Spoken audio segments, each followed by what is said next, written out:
I'm Larry Kudlow. Please listen to me this morning at 10 on 77 WABC.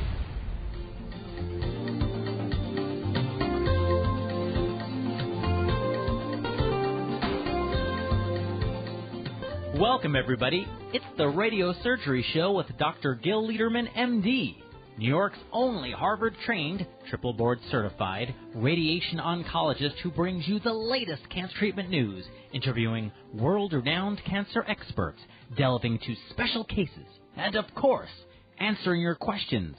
I'm Rob Redstone, broadcasting from the WABC studios in the heart of New York City. And now, please welcome Dr. Lederman. Good morning. It's Gil Lederman. We're live at ABC Studios, taking your calls and bringing you new news you probably didn't hear about elsewhere. I'm with Rob Spencer. Good morning. How are you? Good morning, Dr. Lederman. I'm doing very well. Thank you. Hope you had a good week. I had a great week, yeah. And in the control is Coop and Aaron. Aaron's taking your calls, so if you want to speak to us, just call Aaron.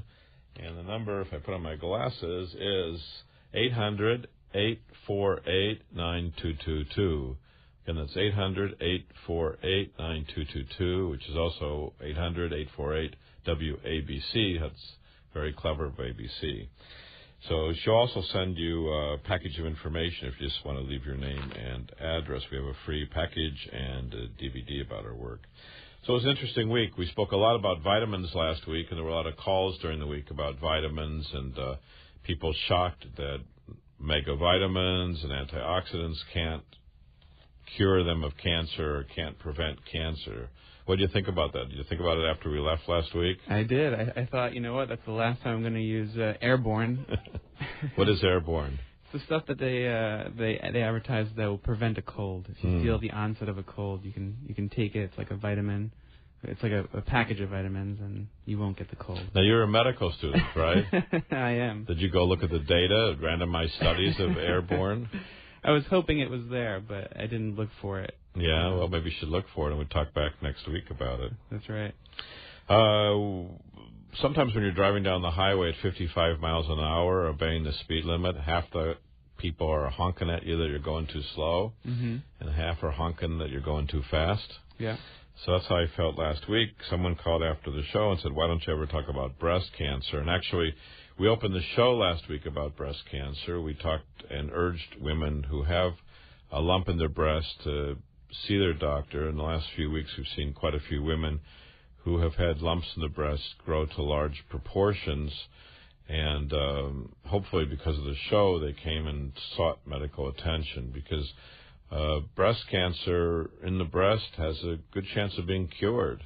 That's right. Yeah. And if you don't get treated, this is going to grow and grow and grow and grow. And if you stay on vitamins and antioxidants and whatever, again, the data we showed last week means that there's really no chance of getting better. So I talked about this woman who looks like Audrey Hepburn, and I'm sure she's listening. She told me she listens to all our shows. And she told me that the biopsy there was a little pinch to the biopsy. The PET scan was easy. And she actually started her treatment last week and had her second treatment this week. And we just wish her very well. She knows who she is. And for all the other women with a lump, stop the vitamins and come on in and let's do something that really can treat the cancer, diagnose and treat the cancer. So you have a great chance about that. And for the woman who called to say I didn't address breast cancer, well, we certainly have addressed many women's issues. The first show we talked about cervix cancer and saving lives, which we're going to talk about later today if we have time. Or we have two more shows this weekend on WOR, which is 710. We have an hour-long show tomorrow at 6 to 7 a.m. and 9 to 10 p.m. There was a big article in New England Journal of Medicine about prostate cancer. Did you read that? Oh, I haven't read it yet. No? So anyway, in the old days when prostate cancer was diagnosed, which is before your time, I'm talking about the old days before cancer markers. Sure. And people should know, what are cancer markers? Do you have any idea what cancer markers are? I know there's one, PSA. Right. So for different cancers, there's different markers. And in the old days, there was no signal or sign that one might have prostate or other cancers. And so the usual story when I was in medical school, which was the 70s, was a man would come in with back pain, terrible back pain. He'd have a physical exam. There'd be a nodular prostate. We'd biopsy the prostate and find metastatic prostate cancer. Right. And so prostate cancer was almost always a very sad diagnosis. There was no early detection and early involvement of doctors. And then in the 80s came this test called PSA, which is what you said? I think prostate-specific antigen. Right.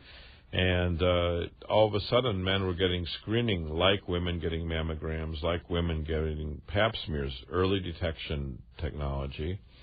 And there was a massive diagnosis of prostate cancer. You can imagine all the men, never diagnosed before, all of a sudden getting PSAs. Yeah. And wow, the diagnosis of prostate cancer exploded. Sure. And guess what else happened with PSA? I don't know. What else happened? The mortality rate fell. Okay.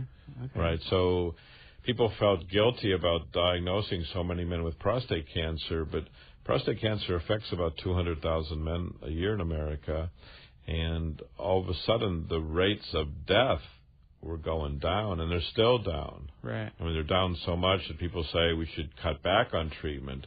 Whether that's true or not, remains to be seen. Now, some days, low-risk prostate cancer, and low risk means the man is diagnosed with prostate cancer, but his PSA, that marker test, is relatively low. Right. And the Gleason score, which is how the cancer appears under the microscope, is also relatively low. Okay. So those kind of men, actually, we can watch and wait. And in this article, which we'll talk about in a minute, can you imagine if you get treated or not treated? The watchful waiting means you're going to get watched and you get PSA, and if it's something suspicious, get a biopsy. Yeah. So what would you say? What costs more, to treat a man or watchful waiting?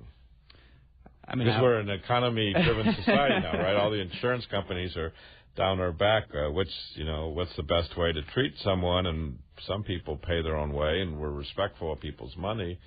So what would cost more? What would cost less? Watchful waiting, get a PSA and a biopsy once in a while, or radical treatment, surgery or radiation, or some cases both.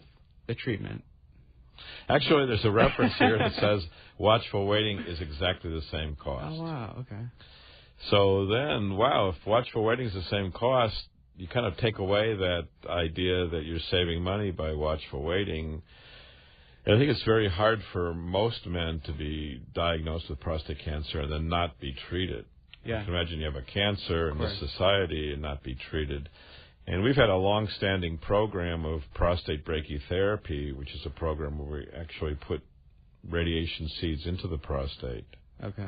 You know what brachytherapy means? Have you ever heard that word? I have not, actually. Brachy is Latin for close. So it means the therapy is close to whatever, and in radiation it means it's close to the cancer. Okay.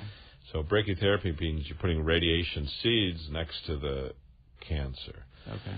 So I know there's a big promotion by some places. We can treat you in just 5 treatments or 25 treatments or 45 treatments. We can do it in the shortest time or the longest time. But actually for low-risk men with prostate cancer, you have a treatment in 45 minutes and have a proven chance of being cured, which is very different than proton beam, which is still considered experimental, or CyberKnife, which is still considered experimental. So if you want the quickest treatment for prostate cancer, we have it. 45 minutes. Put the seeds, they go in through the skin, not through the penis, not through the rectum. They end up in the prostate.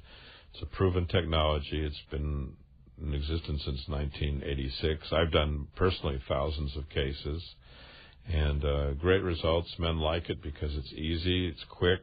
Don't even have to take time off from work. You can go back to work and live your normal life. Sounds good. Anyway, so this article was a brainchild of doctors that wanted, rather than treat prostate cancer, to reduce the rate of development of prostate cancer. Okay. So it was a noble idea. That's what this is all about. And the authors start talking about the PSA testing in the late 80s, and the diagnosis rate of prostate cancer rose. Sometimes you hear in the lay literature, what percent of men